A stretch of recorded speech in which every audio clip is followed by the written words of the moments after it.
Namaku Radit, usia 27 tahun. Lulusan teknik mesin yang sedang menganggur karena perusahaan tempatku bekerja bangkrut beberapa bulan lalu. Hidupku sedang kacau, tabungan menipis, kosan hampir tak terbayar, dan ibuku di kampung sakit keras.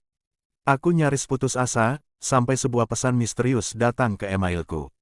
Lebih besar dari, saya akan membayar Anda 100 juta rupiah, jika Anda bersedia merawat seorang wanita selama 3 bulan. Tidak ada yang cabul, tidak ada yang ilegal. Tapi ini bukan pekerjaan mudah. Jika Anda setuju, datanglah ke alamat ini besok pukul 10 pagi. Awalnya kukira ini penipuan, tapi aku benar-benar tak punya pilihan. Alamat itu membawaku ke sebuah rumah mewah di pinggiran Jakarta.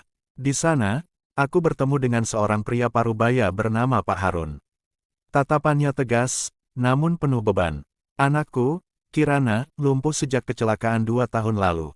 Dia depresi berat, menolak semua perawat. Tapi semalam, dia bilang satu hal aneh. Cari orang asing, yang gak kenal aku. Biar dia yang rawat aku. Siapapun, asalkan dia mau bertahan. Aku terdiam. 100 juta, lunas setelah 3 bulan. Tapi kalau kamu menyerah sebelum waktunya, tidak sepeser pun yang kau terima. Aku menyetujui. Aku memang butuh uang. Tapi aku belum tahu bahwa hari itu adalah awal dari perubahan hidupku. Kirana, gadis itu cantik. Tapi matanya kosong, seperti seseorang yang sudah lama berhenti berharap. Ia duduk di kursi roda, menatapku dengan pandangan tajam. Kau hanya di sini karena uang, kan? Tanyanya sinis. Aku tak menyangkal, tapi ku jawab jujur, awalnya iya. Tapi aku juga butuh alasan buat tetap hidup. Mungkin kamu juga. Ia tidak menjawab. Selama berminggu-minggu, ia tak pernah bicara banyak. Menolak makan, marah jika ku bantu, bahkan melempar benda ke arahku.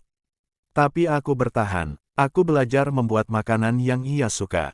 Aku bacakan buku yang ia simpan di rak, mencoba mengajaknya tertawa meski hasilnya nihil. Hingga perlahan, ia mulai membuka diri. Satu malam, hujan deras. Aku menemukan Kirana menangis diam-diam di balkon. Saat kutanya, ia tak bisa lagi menyembunyikan kisah kelamnya. Aku cacat karena kecelakaan mobil, karena aku mencoba bunuh diri. Tunanganku selingkuh. Aku merasa nggak layak dicintai lagi. Ayahku maksa aku hidup, tapi aku cuma bangkai hidup. Aku hanya duduk di sampingnya. Kamu bukan bangkai, Kirana. Kamu cuma belum sembuh, dan itu nggak salah. Tapi jangan biarkan luka lama jadi penjara. Malam itu, untuk pertama kalinya, ia menggenggam tanganku. Tanda hubung, tanda hubung, tanda hubung. Hari demi hari, hubungan kami berubah. Kirana mulai tersenyum. Ia belajar menerima bantuan. Kami tertawa bersama, nonton film, bahkan ia mulai belajar jalan pelan-pelan dengan alat bantu. Aku tak sadar kapan tepatnya, tapi aku jatuh cinta. Bukan karena iba, tapi karena Kirana membuatku merasa hidup. Tapi aku takut bicara, karena batasan antara perawat bayaran dan cinta sejati terasa kabur. Sampai hari ke-90 tiba. Tanda hubung, tanda hubung, tanda hubung. Pak Harun memberiku koper berisi uang, 100 juta, sesuai janji. Kau bisa pergi sekarang, Radit. Terima kasih sudah menjaga anakku. Hatiku seperti retak. Kupandangi Kirana yang kini jauh lebih kuat dan ceria. Tapi aku tahu, aku harus pergi. Ini janji awal. Aku bukan siapa-siapa. Aku hanya berkata, terima kasih sudah membuatku merasa berharga, walau sebentar. Dan aku pun pergi. 2 minggu setelah perpisahan, aku menerima paket kecil. Di dalamnya, ada sepatu wanita, dan sebuah surat dengan tulisan tangan Kirana. Lebih besar dari, aku tak pernah menyesal lumpuh, kalau itu jalan Tuhan untuk mempertemukanku denganmu.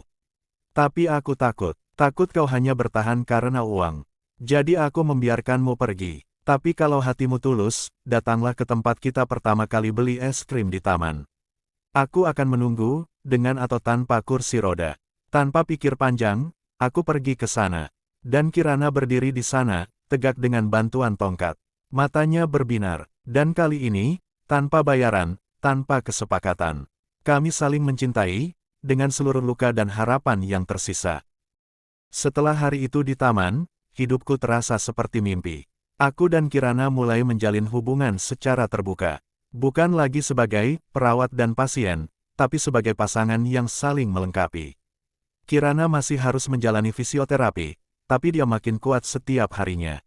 Semangatnya menular padaku. Aku pun kembali bekerja sebagai teknisi di bengkel kecil yang pemiliknya adalah temanku dulu. Kami mulai membicarakan masa depan. Bahkan Pak Harun, yang awalnya hanya melihatku sebagai orang bayaran, mulai menganggapku seperti anak sendiri. Tapi hidup tak selalu berjalan semulus dongeng. Tanda hubung, tanda hubung, tanda hubung. Suatu hari, saat aku menjemput Kirana dari terapi, aku melihat seorang pria berdiri di dekat mobilnya. Tinggi, rapi, dan familiar. "Radit, ini Reza," kata Kirana lirih. "Tunanganku dulu." Reza memandangku tanpa senyum. "Aku cuma ingin bicara, Kirana." Aku mundur. Aku tahu ini bukan waktuku. Tapi hatiku menegang. Malam itu, Kirana menangis lagi. Dia minta maaf. Katanya dia salah. Dia bilang dia masih sayang, dan siap menebus semuanya. "Dan kamu?" tanyaku pelan. "Aku nggak tahu," jawabnya jujur. "Bagian dari diriku masih luka. Tapi aku juga nggak ingin kehilangan kamu." Sejak saat itu, suasana berubah. Kirana jadi sering diam. Aku tahu dia bingung. Luka dari masa lalunya belum benar-benar sembuh, dan kehadiran Reza mengguncangnya. Aku mencoba tegar, tapi jujur, aku takut. Takut bahwa cinta yang kubangun dari ketulusan kalah oleh cinta yang lebih dulu datang. Suatu malam, aku menemui Pak Harun. "Pak, kalau Kirana memilih Reza, saya akan mundur. Saya nggak mau jadi penghalang." Tapi Pak Harun menatapku lekat-lekat. "Radit, kamu tahu kenapa saya kasih kamu 100 juta dulu? Karena saya percaya, hanya orang yang ngerti arti pengorbanan yang bisa menyentuh hati anak saya. Bukan cuma soal cinta, tapi soal siapa yang bertahan ketika luka datang."